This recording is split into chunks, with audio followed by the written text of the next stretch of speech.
a role to play of being the chief advocate, the champion, the pusher, the challenger, the facilitator, the seeker of resources, the arguer for what we need in order to get this system to kick up a notch, to deliver what it has always had the potential to deliver, even more.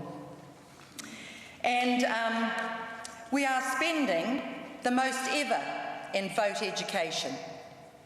In the areas for which Dr. Sharples and I have responsibility, and by the way, there are 2 other associates, we have so much work on our plate these 3 years. I've been assigned 3 men.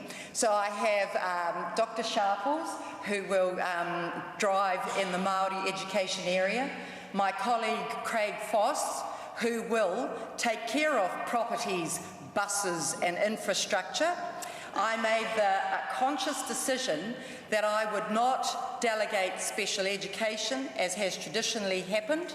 I will keep special education, but I will and have delegated to the capable hands of my colleague Craig Foss properties, buses and infrastructure, so that while recognising they play a critical part, we shouldn't drive education outcomes because this is where the school network is, or this is where I did have the most amusing, but I can see how frustrating it was, story told to me by a principal whose colleague schools down the line shut earlier than hers did. And when she inquired, knowing how many half days they'd also done, why this was happening, it was because the buses had stopped running.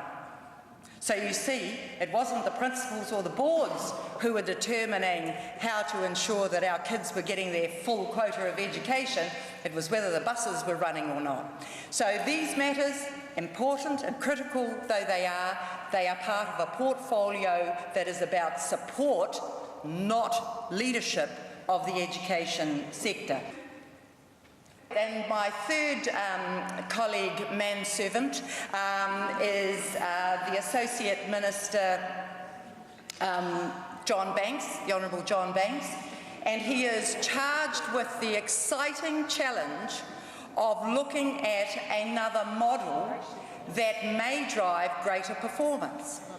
Now, 2 charter schools are going to be established, and that is in the context of 2,500 other schools. So